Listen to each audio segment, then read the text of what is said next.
today. I just have my bottle of water, but I'll be fine. I promise. Yeah. I'll be fine. Yes. When on the road, do as road has things. Yes, absolutely. Yeah. Yes. That's wonderful. We will definitely get started in a couple of minutes, but it is nice to see so many of you here already. I'm going to look. I want to just see. So we've got Molly and Kim from. I hope I see Molly from Alta. I hope I said it right. I see Kim and Stephanie from Ponce Inlet. But if I was in Puerto Rico, I would say Ponce Inlet. But I'm not in Puerto Rico. I see Pam from Egg Harbor, Stephanie from Fairfield. There's Debbie from Ponce or Ponce Inlet, however you say it, and Cheryl from, it looks like Phelps. So good morning or afternoon, depending on which time zone you are in. We'll get started in just a couple of minutes, but it's great to have you here. A little bit of housekeeping before we get started. We do have, you can see, I can't see your screens, but on mine in the lower right, we have a people listing, a poll listing, questions, and chat. So go ahead, and if you have any questions as we go along, drop them in the chat, and we'll address those towards the end. And I can see that Nellet is already typing something in the chat box to probably say good morning and enjoy your coffee or orange juice or whatever it is that you're drinking, because that's how we roll here. But chat along with us. If you've got stuff that you want to share, by all means, dump it in there, and we'll check it out. But we'll definitely get started in just a couple of minutes. So great to have people here already ready to go. So I certainly don't want to waste everybody's time, but we'll definitely get going in just a minute or two. So hang tight, but glad that you're here. Yes. And since we are at the beginning of the year, we have to kind of talk about holidays and all of those things. So what was your highlight of the holiday? I know Chris is not a very big Christmas fan. I'm not sure where I land on it. I kind of like it. But what was your highlight of your holiday? If it was having a glass of wine, that sounds perfect. If it was having lunch with your family, that sounds amazing. One of my friends invited her family over, and she made this big ham and a gammon, and they were chicken, and they were all the yummy things. We had roast lamb, and I am very particular. So we make roast lamb once a year, and it's lovely. And then we all get like a little leftover container, and that leftover container is enough for 2 extra meals. And I can tell you that those were really, really exactly. I was like, yes. Yeah. Yes. I have 3 highlights of the holidays, and again, everybody share a highlight of the holidays, Christmas, New Year's, whatever. Number 1 was when Christmas actually ended, so that was really cool. I'm not a huge fan of Christmas. Number 2, and I can only say this because they're not here, the next day, because my in-laws left, so that was awesome. But number 3, an actual highlight, was the turkey. So we made a turkey, but we didn't make it. We actually have, and I'll get to this in just a minute, but I live in Las Vegas, and we have a barbecue joint that smokes turkeys, and it is literally the best turkey I have ever had that was not in the state of Texas, because I've had turkey in Texas smoked, and it was incredible. And so this is Texas turkey, and this was the turkey that we had for Thanksgiving, and it was amazing. It was like 16 pounds. I had leftovers for like 2 weeks. It was incredible. I couldn't eat enough of it. I was sad when it was gone, but my wife does not like to cook turkey. It stresses her out. She doesn't want to dry it out. It's, you really got to manage it. If you've ever cooked a turkey, it can be kind of tricky. And so I was like, well, why don't we just pay somebody else to do it? And so she made all the sides, and she baked a couple of pies, and everything was amazing. And the turkey was like such a home run. So I was just so, and I love turkey. Thanksgiving is my favorite holiday for a myriad of reasons, but I truly love turkey. Like, we eat a lot of turkey in our house, and I love it.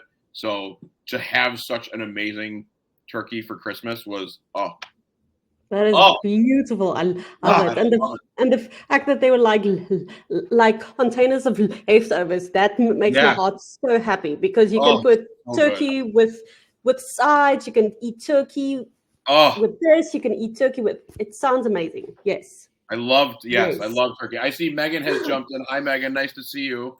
I also saw that Georgine from the town of Yes. King jumped in. Hello, Georgine. Nice to see you. I think I covered everybody, so I think we're going to get started because we've got quite a few people here. So I'm going to go ahead and yes, Megan, you're right. Megan, for those of you that don't know, Megan Potts is one of our coworkers, and she's also my birthday twin. So we have the same birthday, July 11th. Woo! Best day of the year. But it's nice to see her here, even see her here. But we're going to go ahead and get started. I'm going to go ahead and share my screen. So let me do that. Share.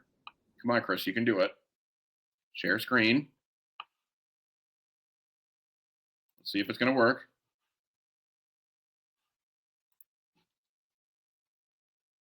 Okay. Can you guys see? Can somebody tell me? Can you see my screen? I need to get to the beginning. Sorry about that. We're getting a little preview of what we're in store for.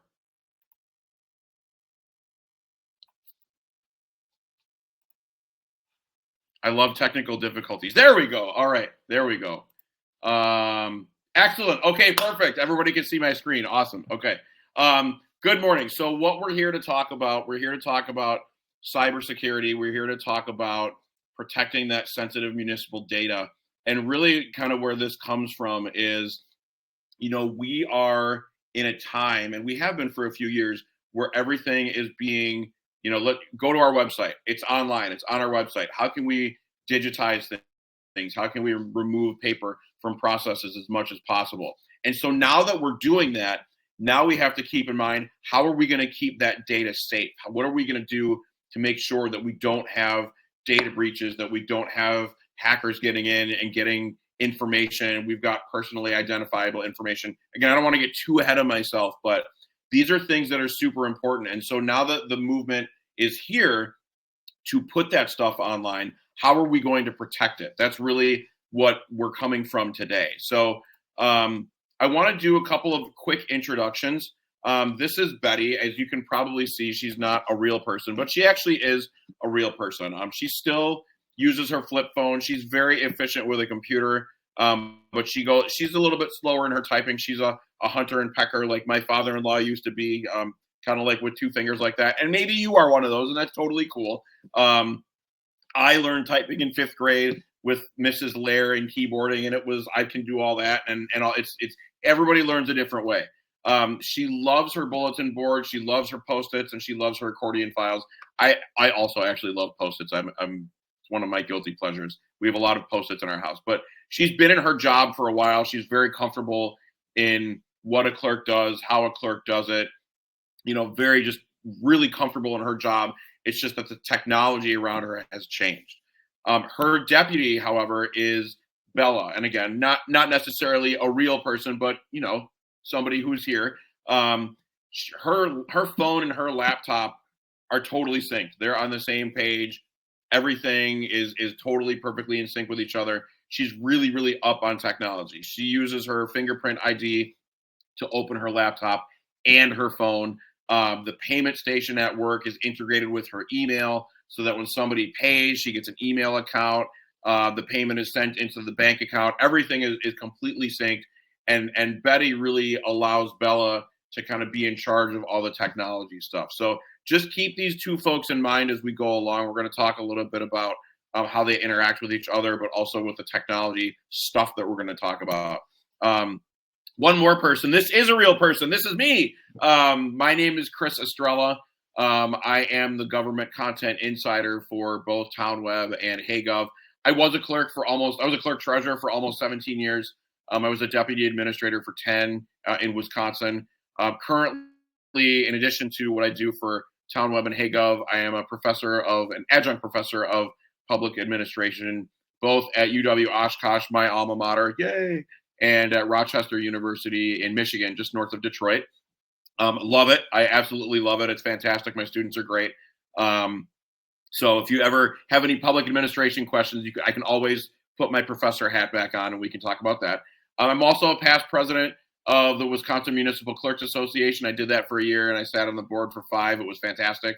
I love the Green Bay Packers, which obviously tough game this week.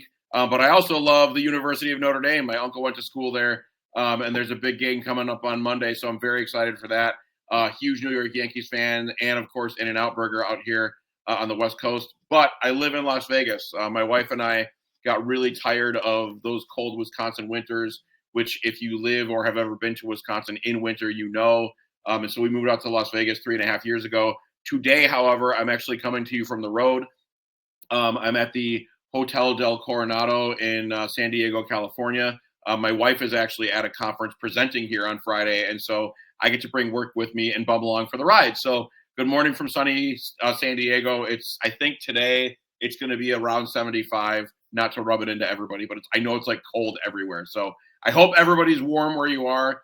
I certainly will be here, but it's great to be here. It's great to have everybody here.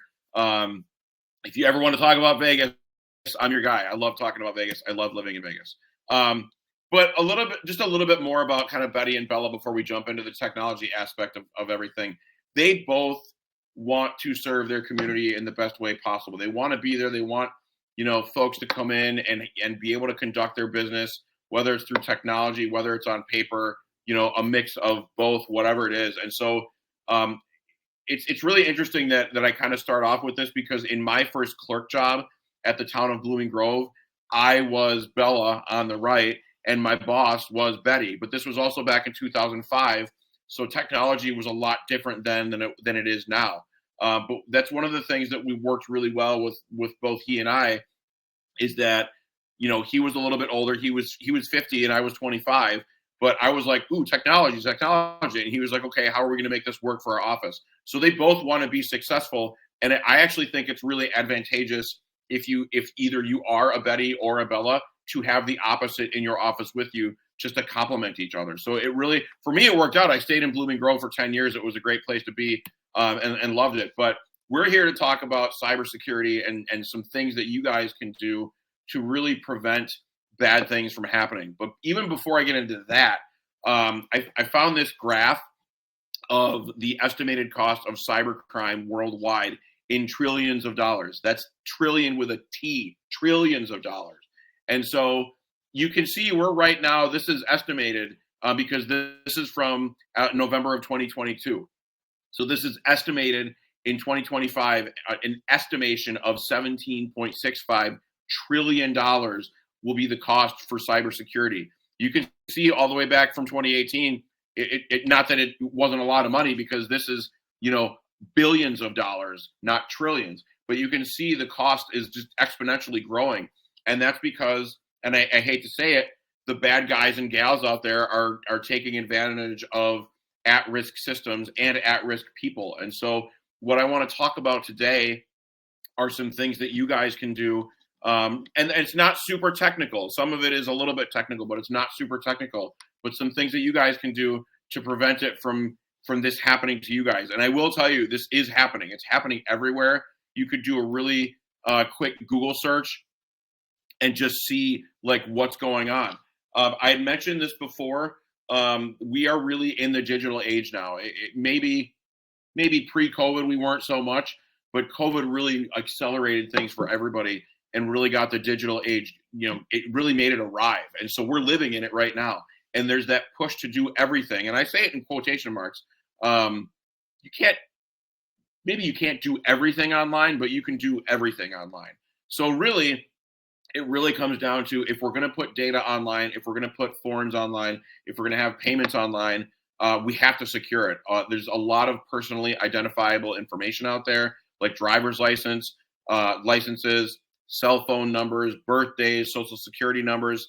Those are things that we are asking people. And I say we, I'm going to say we. I was a clerk for so long. Once you're a clerk, you're always a clerk.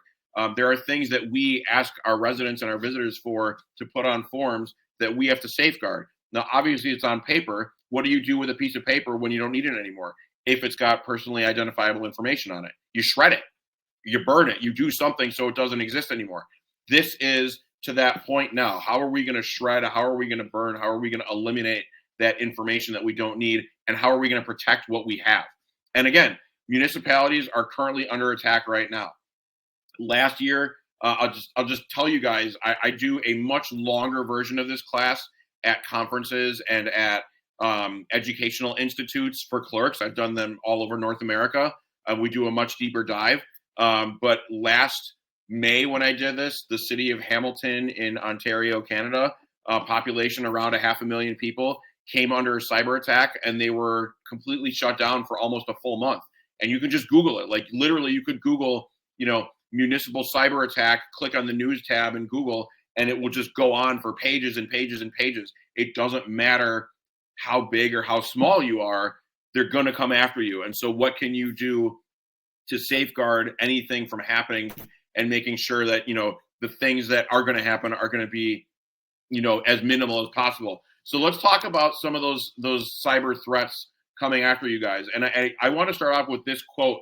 I don't know if I made it up or not. I honestly don't remember, or if I saw this somewhere, but they're not going after the software. They're going after the people. I want you to keep that in mind. One of the things that I want you all to take away from this today is a moment of pause. If something seems like it's a little out of whack, it seems like it's a little too good to be true, it kind of sets off little yellow flags in your head. Think before you do anything, and we can definitely go into details about this. I just saw from Georgine that it's 10 in Tomahawk and minus 12 this morning. That's too cold for me. I can't do that anymore. Like, my blood's thinned out. I don't even come back to Wisconsin in the winter. Thank you for reminding me why we moved away. I really appreciate that. Sorry, I was just distracted by that, but I had to mention it. Yes, this webinar will be recorded, and we can share this with other town officials. Yes, we will. And I'm glad that you asked. And Nellet is even further going into a little bit more detail. But for me, I want you guys, again, to take away the biggest thing is have that moment of pause before you do something.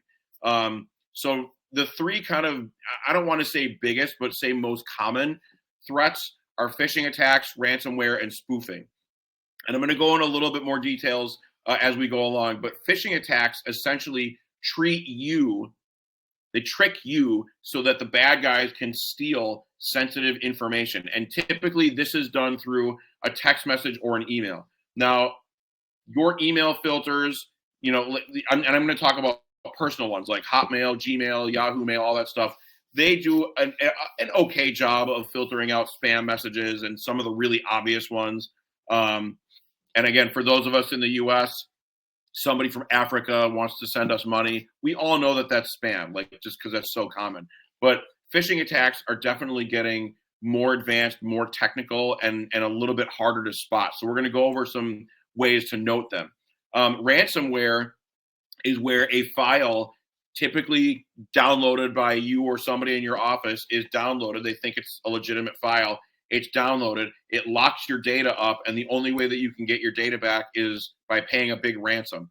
And this has been kind of the one that I've seen at a lot of municipalities where they're having either like a data breach or like the hackers are trying to get or something like that. It's typically ransomware. It's not the only one, but it's typically ransomware.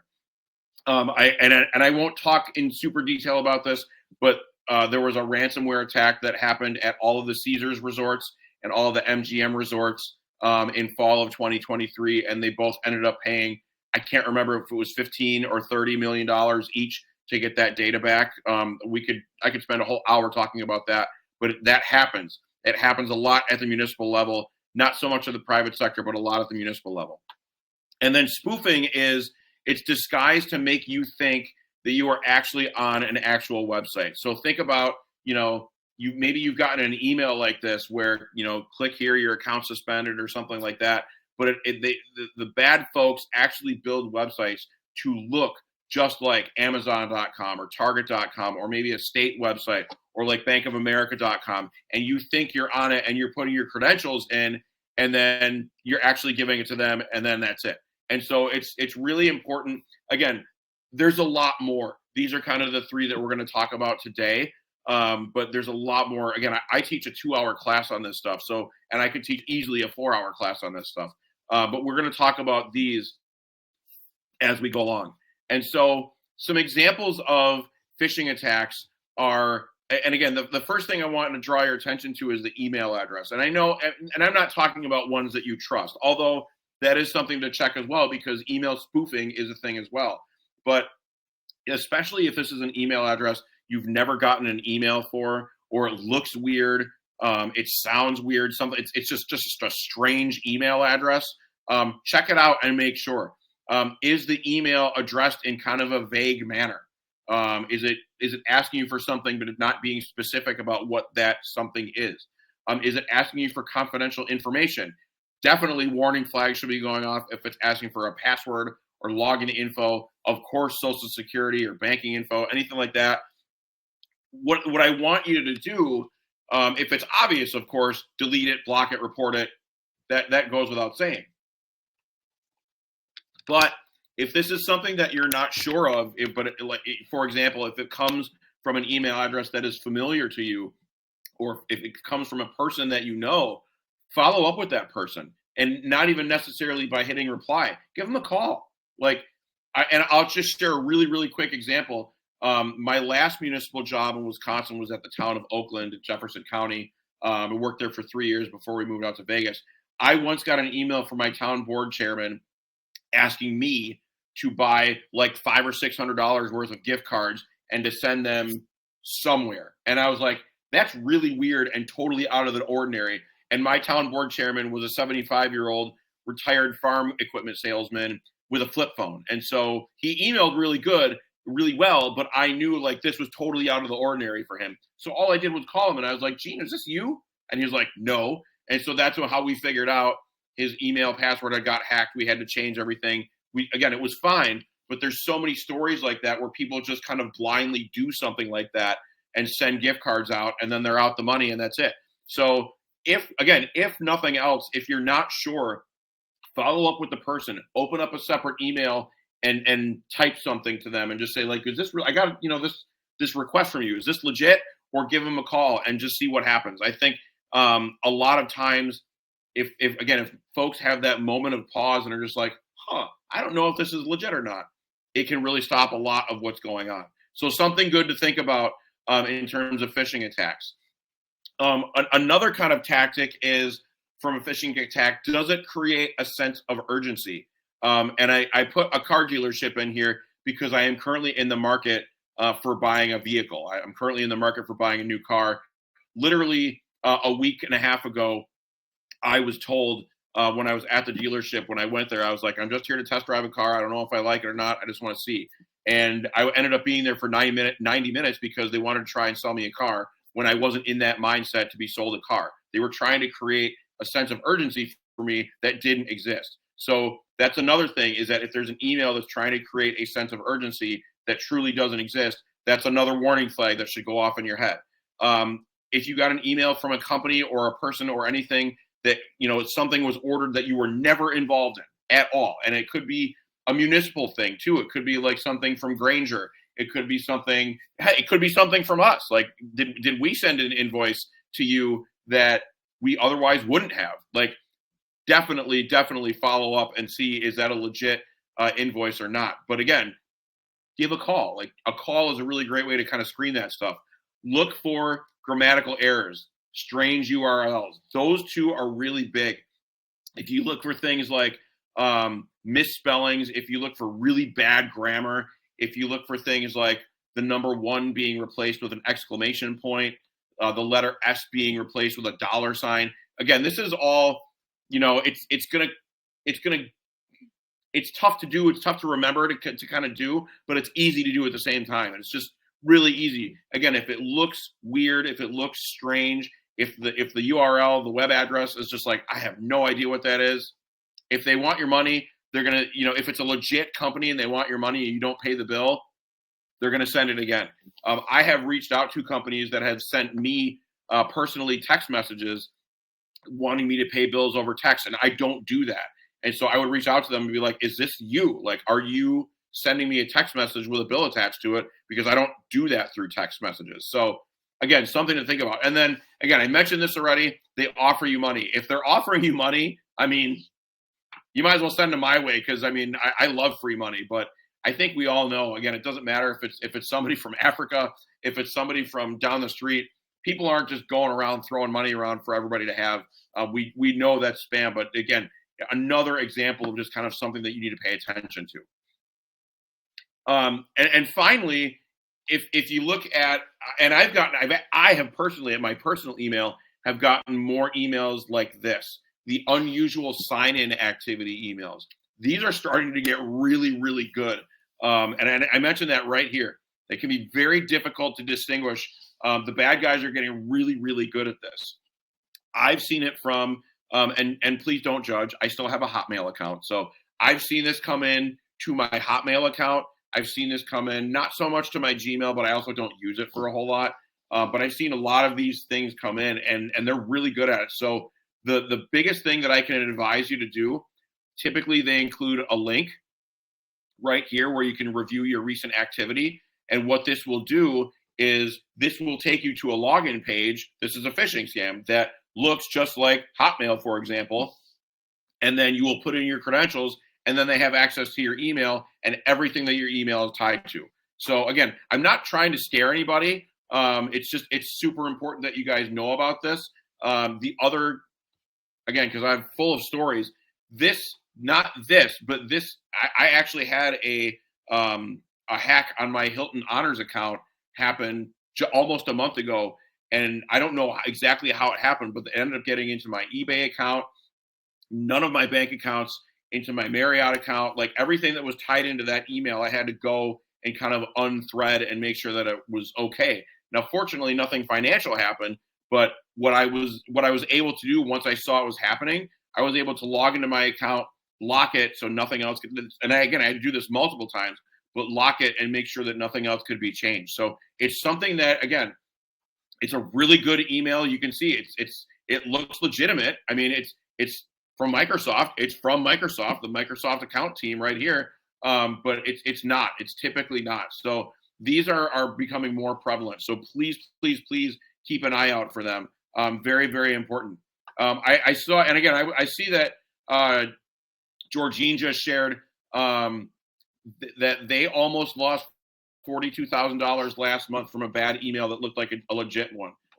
It is super, super important to be really on top of that. And so, again, I've had it happen to me personally. I've never had it happen professionally, but it's you really got to be on top of them because they're so good at what they're doing. So let's go on to the next one. So what can we do to kind of prevent some of these cyber threats?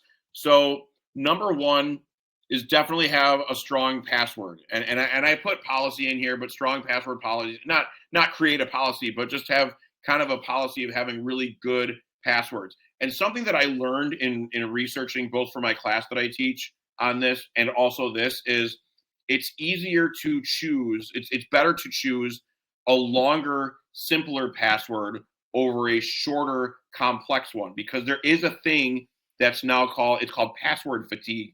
And people get so tired of changing their passwords all the time, they make them the same one. And that's dovetails right into my second point. Don't use the same password over and over. Because there's so many places that we have to log in. There's so many things that we have to worry about. There's so many, passwords and logins and everything that we have to remember. Let's just make it all one. Let's not do that. That's a very, very bad idea. But it's much easier to remember, for example, Star Wars 1977 ! Than it is capital S, lowercase t, @ R, W, A, R, $. It's impossible to remember that. So keeping it longer and simpler is much easier than keeping it shorter and complex. So keep that in mind. But the other thing is, don't share your passwords. I'm a little bit guilty of this a long time ago, but generally speaking, don't share your passwords. it's one of the ways that not only will it keep everything secure, but it also, if something happens, it will help track what's going on and where it started. I actually shared one of my passwords with my deputy a few years ago. It never came back to do anything bad, but it was just like, it's one of those things. Keep it your own password. Make sure everything is set up on your own desktop in your possession. Don't share. Keep it separate. It's all good. So another way to help prevent is two-factor or multi-factor authentication. And for those of you, again, I can speak to my Wisconsin experience. For those of you in Wisconsin that use the WisVote statewide voter registration system, there already is an actual token that you can see pictured right up here that you use to access this. I think it's a blue one that looks just like that, unless it's changed since I've left. But these tokens are actual physical tokens that have to be present on the computer, in the computer, plugged into a USB drive, anything like that, for you to get access to a system. Another way to do that, quick drink of water. Another way to accomplish that is with biometrics. For those of you that have a certain set of iPhone, I have an iPhone SE. I use my thumb to get into my home screen. If you don't have my thumb, then you can't log into my phone, or my code for that matter. But biometrics is another big one that that you can use to make sure that things are secure, that only you can get to them. And that's, again, there's the thumbprint. The final one is an actual authenticator app. And this is something that I use both at UW Oshkosh and at Rochester University. When I log in to, and Stephanie, I'm going to answer that question. Just hold on to that question. I'm going to get there. When you have an authenticator, so for example, if I were to log into my UW Oshkosh email right now, I would get a notification on my phone because I have the authenticator app downloaded. It will say, is this you logging in Coronado, California? I would say yes. And then it will say, type in this number on your computer screen. I type in the number, and then I'm granted access to my email. That's how an authenticator works. It's great. We do the same thing at Rochester. It's great. I absolutely love it. So these are just, again, 3 simple ways. I know Google has an authenticator. Microsoft has one.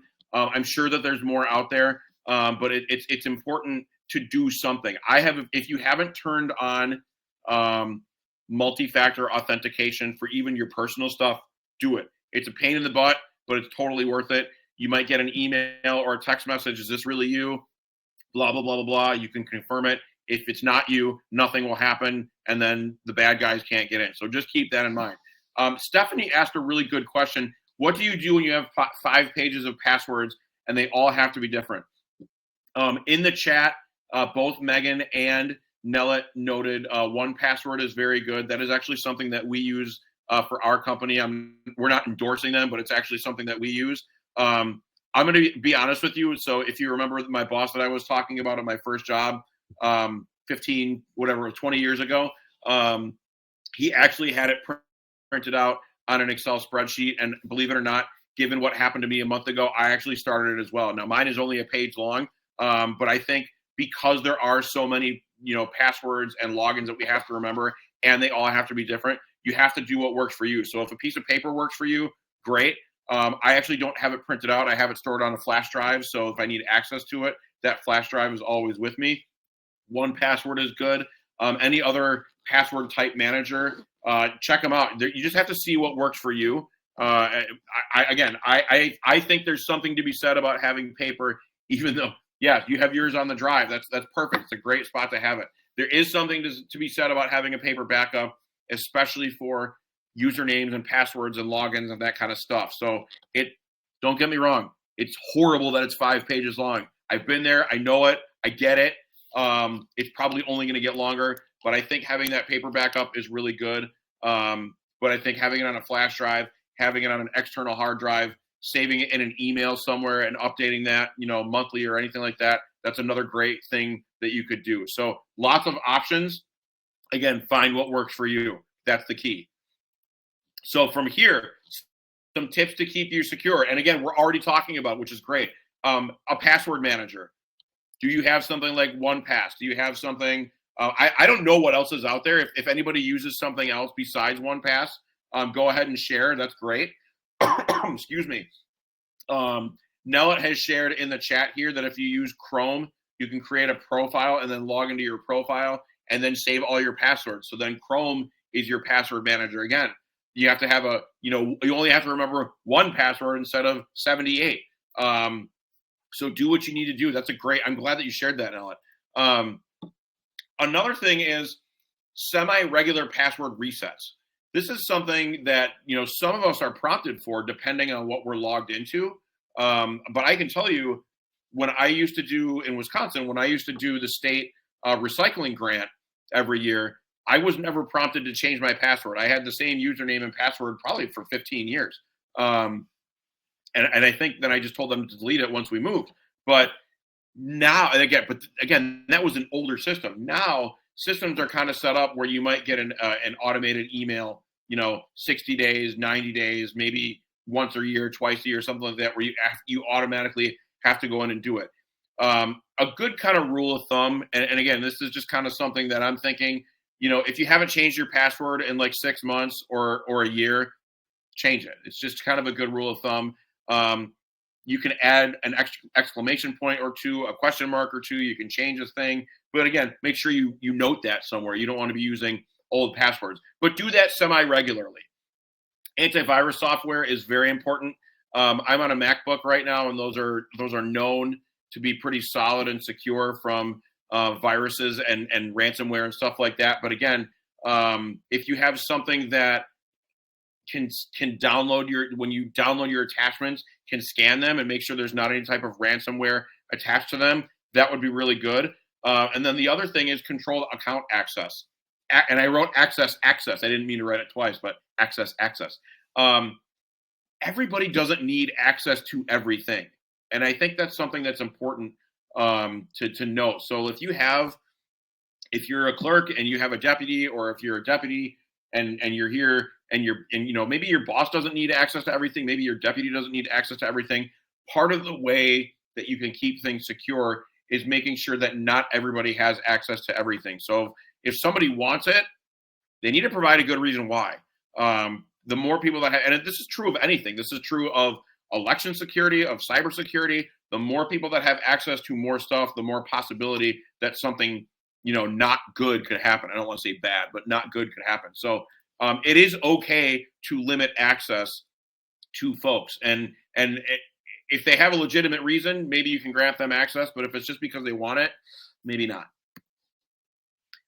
Some more tips. Secure cloud backup solutions. So things like Carbonite, things like OneDrive, things like Google Drive. There are a lot of things that are out there that are free. There are a lot like Dropbox.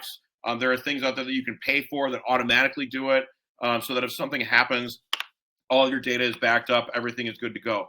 Hard backup solutions. Quick drink of water.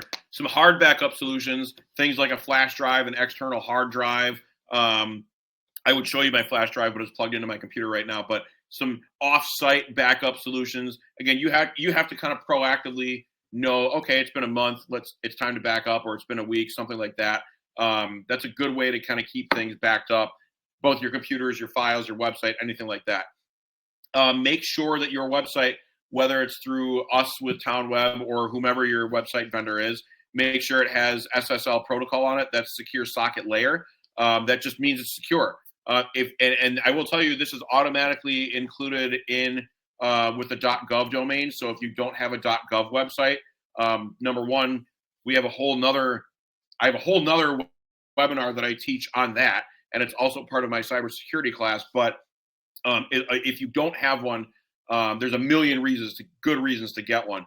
But the security on a .gov website is second to none. They're already secured. They're really, really hard to get. It's fantastic. So keep an eye out for another one of those, maybe in the not too distant future, another webinar like that. But definitely reach out if you have questions. Don't use Post-it notes with passwords. I'm guilty of that at home, but I'm not guilty of that at work. I'm not guilty of that anywhere else. But don't use a Post-it note with a password on it. If you have to do that, hide it somewhere, but just remember where you hide it. And I think, again, the overall kind of overreaching thing is, if it seems a little weird, if it seems a little off, if it, what's the old adage? If it walks like a duck, if it talks like a duck, and it acts like a duck, and it's probably a duck. Delete it, block it, or make a phone call and follow up just to make sure, hey, did you send this to me? Did you mean to send this to me? I don't know what's going on, but a phone call. Plus, I don't think people make phone calls as much anymore. I think text messaging is becoming kind of the dominant form of communication. So it's nice to talk to people on the phone too. It's a good excuse to talk to people. So just again, some awareness that I want you guys just to kind of recap everything. One thing that I will mention though that we haven't talked about is ongoing training. I'm not even like putting a plug in for me in my classes that I teach, nothing like that at all. I didn't have my first cybersecurity training until the 2016 elections. So when everything that was the first one that was with what was that Hillary and Donald Trump? I think that was the 2016. That was the first time ever in my life I ever got cybersecurity training.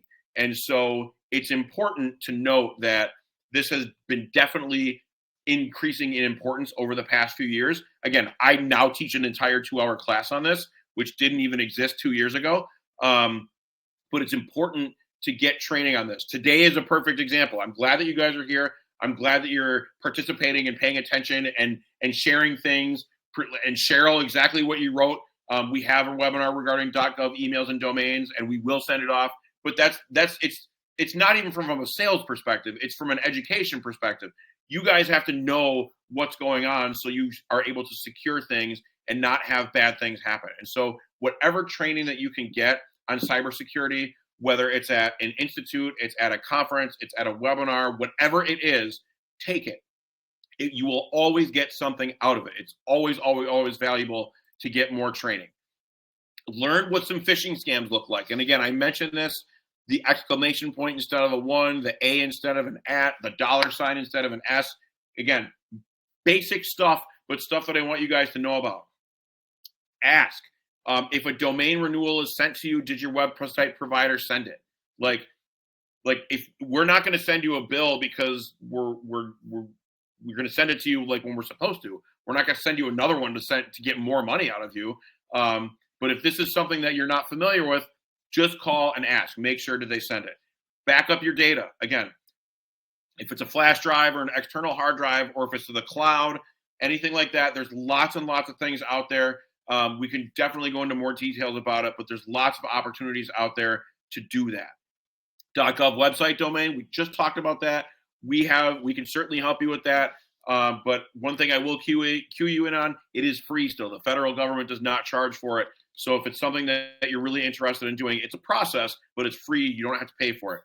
And again, if it seems too good to be true or it doesn't feel right, it probably is. So I would just suggest don't do it, or at least follow up with somebody before you do it.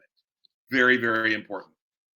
So just to kind of bring everything back together, Betty and Bella, they make a great team. They love serving their residents. And I'm going to be perfectly honest, I'm a little bit Betty and a little bit Bella. Don't ask me to say that 3 times fast because that was really hard for me to do right now. I tend to skew some things on paper. I tend to skew some things on electronic, on technology. But if you are a Betty or a Bella, make sure you balance yourself out with the opposite, because it's really great to have that opposing perspective as to why we need to cut some paper, or why we need to save some paper, why we need to put it on paper. It's really great to have that. And so finally, I want to leave you with this. I'm a huge Star Wars fan. I've actually been to, if you've seen Star Wars, Return of the Jedi, I've actually been to where the forest moon of Endor is. That's in Northern California, where all the sequoias and the redwoods are. I've actually been there. Yoda is my favorite Star Wars character of all time. And arguably the greatest quote in any movie is no, try not, do or do not. There is no try. So in short, I want you guys to do something, because something is better than not doing anything. So make sure that you do something. Make sure if you haven't already started securing, take some of these really simple steps and make that happen, and make sure that something bad doesn't happen to your municipality. Thank you all for being here. I'm going to stop sharing my screen. If you need to reach out for anything, my email's right here. The general sales email's right here. You can certainly call this number. But if you have questions for me afterwards, this is my email address.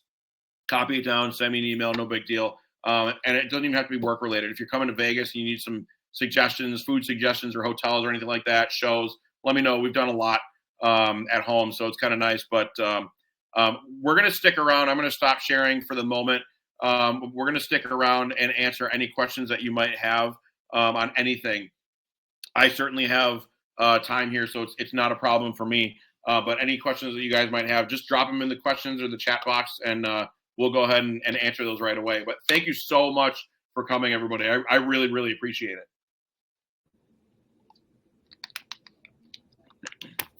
And if you need to jump off, go ahead and jump off. Right? Not that we're like keeping you here, but by all means, if you need to go for it. Molly, you're very welcome. Absolutely. It's no problem. My pleasure. And Georgine, thank you. Thank you for telling me it was so cold in Wisconsin. Yes. Stephanie was told once to use scriptures for passwords. That's a great idea. That's quite a unique one, I would say. It is. I've never heard that before. You're going out snowmobiling. Georgine, that sounds amazing. Sounds cold, but adventure. Come now. Adventure, yes. I'm gonna go dip my feet in the beach over there in like 20 minutes.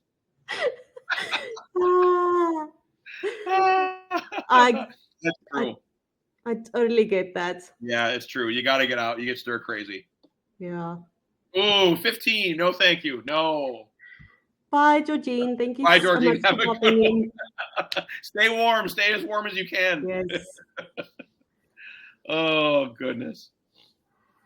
Oh, my goodness. I love that.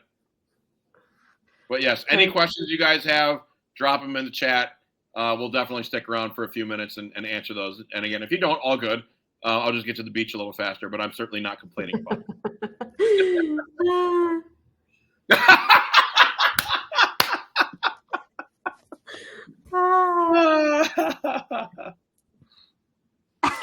Thank you, Megan. Thank you. Megan, that sounds amazing. Yes. Stay warm, Megan. My God, I know you're cold too. Oh. And your feet. My feet are always cold, so keep feet warm. Yes. Oh, my goodness. I love that. Under 15. Oh, that's just, I can't anymore. No. Bye, Megan. Thank you so much for popping in. Yesterday. Oh, perfect. I see that, Cheryl. Cheryl, that's wonderful. Bye, Megan. That is awesome. Yeah, I remember reading about that there was a $600 grant for election security. So, yeah, if you want to use that for .gov setup, by all means, go for it. I don't think I know from the federal government there's no cost to do that. So, yeah, that's awesome. Stephanie, negative overnight. No, thank you. No, thank you. But yes, .gov is awesome. .gov is definitely the way to go.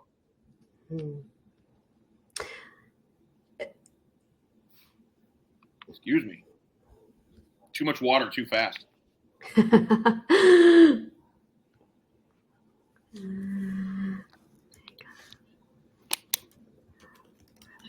You too, Stephanie. Take care. Stay warm. Hope you get to put shorts on soon. Yes. Sleep. Yes.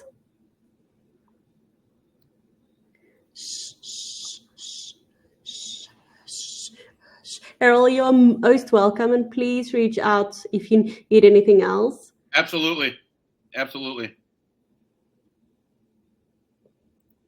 I'm also I'm a person. I don't like being cold. I want to wear like open shoes and walk around barefoot. Yes. Yes. Yes. I don't like, I think I've told you this before. I really don't like wearing pants. Like, and I don't mean like, I don't like I like wearing shorts. Yes. Yes. I love wearing shorts. I love the freedom, like, and not that like pants are constrictive, but it's just like, it's like, it's just a lot. yeah, it's There's just a lot. heavy, and like I don't generally like wearing pants, and so it's nice that I can wear shorts a lot more than I used to. That's for sure. Yes, But that I'm just more definitely comfortable helps. in them too. Yeah. I'm a big fan. If I can see the sun and I can wear open toe shoes, then winner, chicken dinner. I'm not a That's awesome. Oh goodness. Well, it looks like we have Kim, Stephanie, and Debbie all from Ponce or Ponce. I don't know how to say it. Inlet. If you guys have any questions, by all means, throw them in the chat. the We'll stick floor is around for all a few minutes. yours. Yes, we're all yours. So Yes. love to answer any questions you guys might have.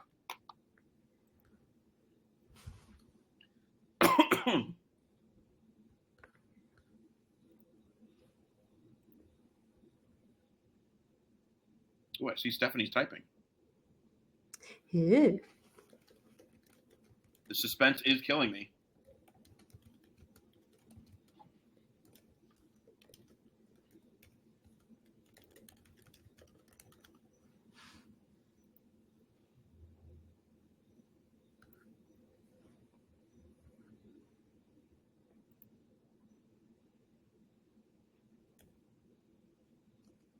Perfect. Yes, all good. Yes, if you guys have any questions afterwards, again, feel free to shoot me an email, anything. It's absolutely not a problem. Don't worry about it. Glad that you were here, though. Of course. Well, I think then, since that's everybody, I think we'll end it here. Thank you, everybody who attended in person. If you're watching virtually, hooray! You survived. You made it till the end. Woohoo! Yes. But thank you for watching. And again, reach out with any questions that you guys have.